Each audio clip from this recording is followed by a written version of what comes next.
अस्सलाम वालेकुम कैंसेरियंस, मैं आरिस अज़मी प्रोफेशनल एस्ट्रोलॉजर आपकी खिदमत में हाजिर हूँ अपने इस हफ्ते की रिसर्चेज लेकर। बीइंग अ प्रोफेशनल एस्ट्रोलॉजर मैंने भरपूर कोशिश की है कि आपको आपकी ज़िंदगी के हर पहलू से मुतल्लिक जो वक्त का सलूक आपके साथ हो रहा है वो मैं बयान कर दूँ, ताकि ऐसे लोग जो टाइम साइंसेस से अपना फ़ायदा लेना चाहते हैं वो अच्छे अंदाज से वक्त को समझ कर अपनी ज़िंदगी के फ़ैसले ले सके। कैंसेरियंस आपका रूलिंग प्लैनेट मून है। सोलर सिस्टम में ये तेज़ी से तब्दीली का सितारा माना जाता है एंड मून हमेशा आपके इमोशंस को स्ट्रॉन्ग करता है या इमोशंस को फ्यूल अप करता है। सो आपके अंदर सबसे ज़्यादा जज्बाती कैफियत नोटिस की गई है। मैंने अपने करियर में भी और इससे पहले जो बहुत ही मोतबर एस्ट्रोलॉजर गुज़रे हैं दुनिया से, जिन्होंने अपना रिसर्च छोड़ा है दुनिया में, मैंने उन्हें पढ़ा है। और आपके अंदर जज्बाती कैफियत आइडियल होने की वजह से आपकी जो एहसास ज़िम्मेदारी है वो हमेशा ही ज़्यादा होती है, वक्त से पहले ज़िम्मेदारियां निभाने लगते हैं। बट आपको कवर क्या करना होता है कि अपनी सेंसिटिविटी को मोहतात अंदाज से कवर करना होता है। ज़्यादा जज्बाती आदमी ज़्यादा सेंसिटिव होता है। नॉट ओनली कैंसेरियन, अदरवाइज भी यही रूल है, जो जितना जज्बाती होगा वो उतना ही सेंसिटिव होगा। प्लैनेटरी पोजीशन कैंसेरियंस कुछ इस तरह से है कि यूरेनस आपके यहाँ 11th हाउस में है, that is ideal and positive. इस पॉजिटिविटी की वजह से ख्वाहिशात की तकमील होती रहेगी। ऐसी तमाम ख्वाहिशें जो आपके जज्बात से उठेंगी आपका रूलिंग प्लैनेट देगा। इस असना में पैदा होने वाले बच्चे ज़्यादा ज़िम्मेदार होंगे। इस असना में जो प्रैक्टिकल लाइफ वाले कैंसेरियंस हैं वो अपनी एहसास ज़िम्मेदारी की वजह से अपने मिशंस को पूरा रखेंगे। वो डी ट्रैक नहीं होंगे, या अगर डी ट्रैक होंगे भी तो अगर समझदार होंगे तो वहाँ की ख़राबी को महसूस करके वापस ट्रैक पर आ जाएंगे। यूरेनस के 11th हाउस में होने की वजह से ख्वाहिशात की तकमील भी होती रहेगी और आपके तर्ज पर होती रहेगी। जैसा आप तमन्ना करेंगे, जैसा आप ख्वाहिश करेंगे वैसे ही पूरी होती रहेगी। It is expected, but it is expected for hard working Cancerians जो सिर्फ बैठकर शेख चिल्ली वाला पुलाव बनाते हैं। उसके लिए इससे भी अच्छी कोई कंडीशन आ जाए तो मेरा ख्याल है कि वो भी कोई बड़ी कामयाबी उन्हें नहीं दे पाएगी, क्योंकि उनकी सारी बातें सिर्फ बातों की हद तक होती। लिहाजा हर कामयाबी के पीछे आपको अपनी सलाहियतों को यूज़ करना पड़ता है, क्योंकि आपकी सलाहियतें ब्लेस्ड हैं अल्लाह ताला की तरफ से।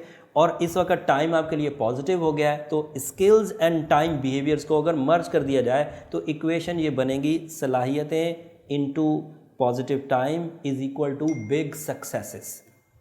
और ये बिग सक्सेसेस में मार्स आपके यहाँ 12th हाउस में है। आप स्ट्रेट पाथ पर चलने की ज़्यादा कोशिश करेंगे, सफ़र करने की ज़्यादा कोशिश करेंगे, और सफरी लाइन खुले होने की वजह से अगर कोई हिजरत का उम्मीदवार कैंसेरियन कैंसर था तो वो कर जाएगा और कामयाबी से करेगा। मतलब सफरी लाइन भी खुलेगी और जिन मकासद के लिए सफ़र करना चाह रहे हैं वो भी हासिल कर पाएंगे। मरकरी 9वें घर में कमज़ोर चल रहा है और इसकी कमज़ोरी की वजह से जहन में फ़ैसला करने की ताकत, रिस्क टेकिंग वाला एलिमेंट थोड़ा सा कमज़ोर रहेगा। लेकिन मरकरी कमज़ोरी को रोज़ ब रोज़ अपने आप से रफ़ा कर रहा है, पीछे धकेल रहा है।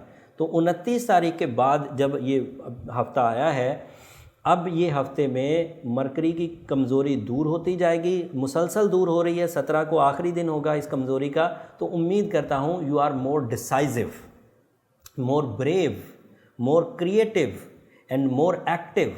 सुस्ती दूर होगी, ज़्यादा आइडियाज़ आएंगे, ख्वाब भी सच्चे आएंगे। एंड इस अंदाज से आपको अपने यहाँ से कुछ नए आइडियाज़ भी उभरेंगे, और उन नए आइडियाज़ को अगर अमली जामा पहनाया जाए, उन्हें सिर्फ ख्याली हद तक ना रखा जाए, इमेजिनेशन से निकलकर उन्हें प्रैक्टिकल सेक्टर में लाया जाए, तो उम्मीद करता हूँ कि वहाँ से आप 3 तरह के फ़ायदे उठा सकते हैं। एक इज़्ज़त के, दूसरे माली और तीसरे शोहरत के। सो अगर कोई कैंसेरियन इन 3 शोबों में कुछ कोशिशें कर रहे थे तो उम्मीद बढ़ जाएगी इस हफ्ते कि वो इन तीनों शोबों में, शोहरत के शोबे में, माली फ़वाइद में और ज़ाती, इनमें आप आगे बढ़ जाएंगे।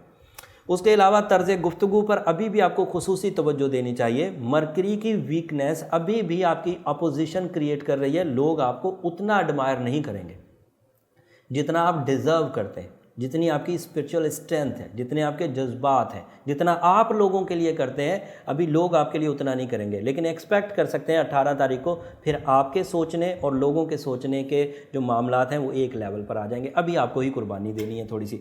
सूरज आपके 10वें घर में, so you are the most beneficiary star at the moment के सूरज 10th हाउस में कैरियर को काफ़ी ताकतवर कर रहा है। नए जॉब के हसूल वाले कैंसेरियन इस वक्त बड़ी खुशी हासिल कर सकते हैं। जॉब छोड़कर किसी अच्छे दर्जे पर अपनी किस्मत आजमाना, इंक्रीमेंट्स एक्सपेक्ट करना, प्रमोशंस एक्सपेक्ट करना इस वक्त कैंसेरियन के लिए मुस्बत चल रहा है। माली ज़रूरियात भी आसानी से पूरी हो जाएंगी, not only for you but आपके डिपेंडेंट्स की भी। आप अपनी ज़िम्मेदारियों में जिन जिन लोगों के अखराजात का ज़िम्मा लिए हुए हैं उनकी भी ज़रूरियात आराम से पूरी कर जाएंगे। असबाब में भी इजाफा, रिसोर्सेज भी इंक्रीज़ करेंगे। ज़रिया माश में तेज़ी की वजह से आपको एक से ज़्यादा कामों में हिस्सा लेने की कोशिश करनी चाहिए, फोर्सफुली कोशिश करनी चाहिए। अदरवाइज़ आप रूटीन में चलते रहेंगे और रूटीन एडवांटेजेस ले लेंगे। रूटीन एडवांटेजेस एवरेज हैं, बट अगर आप रूटीन से हट कर कुछ इकदाम करेंगे तो वहाँ जंपिंग स्टाइल सक्सेस एक्सपेक्ट की जा सकती है।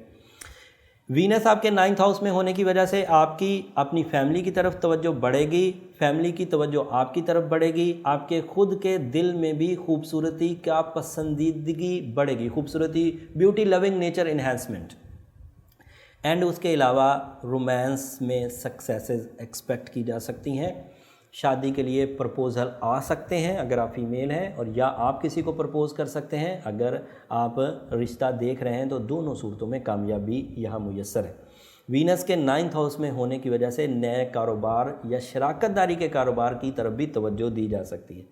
सैटर्न आपके यहाँ इस वक्त थोड़ा मनफी चल रहा है और उसकी वजह से आप लोगों के ऐसे मामलात उलझेंगे जो एतमाद वाले थे, तो आपके अंदर एतमाद का थोड़ा फुकदान आएगा, दूसरों पर एतमाद का। खुद यू आर सो कॉन्फिडेंट, वो जो कॉन्फिडेंट होती है बाएतमाद शख्सियत, वो वाली अलाइव रहेगी। लेकिन अगर मैं अपनी बीवी पर बहुत एतमाद कर रहा था तो वहाँ थोड़ी कमी आएगी।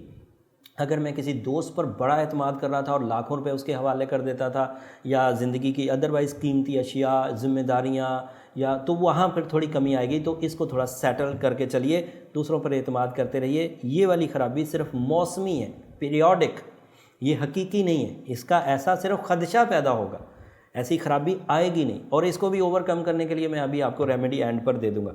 जुपिटर इस हफ्ते तक तो पॉजिटिव है, ये हफ्ता ही पॉजिटिविटी का है, लेकिन अगले 2 हफ्ते सोलर सिस्टम में मेजर इवेंट्स आने वाले हैं। जुपिटर रेट्रोग्रेड चलेगा 9 और 10 की दरमियानी रात को, और आगे काफ़ी लंबा अरसा चलेगा। और फिर 17 तारीख को वीनस और मरकरी घर बदल लेंगे, तो इससे अगला हफ्ता काफ़ी इंपॉर्टेंट, और उससे अगला हफ्ता उन 2 सितारों की वजह से इंपॉर्टेंट। तो लिहाजा अगले वीडियोस को ज़रूर देखिएगा, ताकि आप अपनी ज़िंदगी में ये जो बड़े बड़े सोलर इवेंट्स हैं जिनकी खबर आपको ज़मीन पर बैठे नहीं मिलती, ये हम जैसे थोड़े लोग खबर पहुंचा देते हैं आप तक। तो उम्मीद करता हूं आप इन खबरों को अप्रिशिएट भी करेंगे, हमारी इन कोशिशों को, इन एफ़र्ट्स को अप्रिशिएट करेंगे। वो आपके कमेंट से पता चल जाता है हमें, और वो हमारी ढारस भी है, और हमारा समझ लें कि एक दुनिया और आखिरत दोनों की खुशनुद एक प्रॉपर्टी है, समझ लें हमारे लिए। सो आप अपने कमेंट्स ज़रूर करते रहिए, और ऐसी चीज़ें जो आप हमसे एक्सपेक्ट कर रहे हैं वो भी आप कमेंट में लिखा करें, तो हम लोग ज़रूर कोशिश करें। बस रिक्वेस्ट ये है कि वहाँ जायचा पूछना बेकार है, क्योंकि आप अपनी डेट ऑफ बर्थ और जायचा बताते हैं, मैं वहाँ 2 लाइनों में आपकी ज़िंदगी को कैसे डिफ़ाइन करूँ, सिवाय इसके कि एक लफ्ज़ लिख दूँ बहुत अच्छा है या दूसरा लफ्ज़ लिख दूँ बहुत बुरा है। तो ऐसा तो मुनासिब नहीं है। अपने इंडिविजुअल लाइफ चार्ट को डिस्कस करने के लिए नीचे नंबर हम लोगों ने आपको ही फैसिलिटेट करने के लिए दिए हुए हैं, लेकिन वो वो प्रोफेशनलिज्म है, वो फ्री फोरम्स नहीं है। वहाँ पर आप जब कॉल करेंगे तो पूरा तरीका आपको पता चल जाएगा कि कैसे आप अपना पर्सनल बर्थ चार्ट बनवा सकते हैं। एंड जैसे ही आप उन इंस्ट्रक्शंस को फॉलो करेंगे तो आप अपनी ज़िंदगी की ज़ाती नौइयत की चीज़ें एस्ट्रोलॉजी से जान सकेंगे। मैंने जो खबरें आप तक इस हफ्ते की पहुंचानी थी और जो अगले हफ्तों के थोड़े क्लू मैंने आपको दिए हैं, ये इम्पॉर्टेंट इवेंट्स हैं, इनको समझने की ज़रूर कोशिश करिए। उम्मीद करता हूं कि आप इनको समझेंगे और अपनी ज़िंदगी में नुकसानात से, ट्रबल से और ख़राबियों से बच सकेंगे। जब भी आप किसी खुशी को हासिल करें और किसी ख़राबी से बचें, इस इंफॉर्मेशन के तहत मुझे अपनी दुआओं में ज़रूर याद रखिए। अगले हफ्ते नई खबरों के साथ, अहम इवेंट्स के साथ आपकी खिदमत में दोबारा हाजिर होंगे। तब तक के लिए इजाज़त दीजिए। अल्लाह ने के बाद।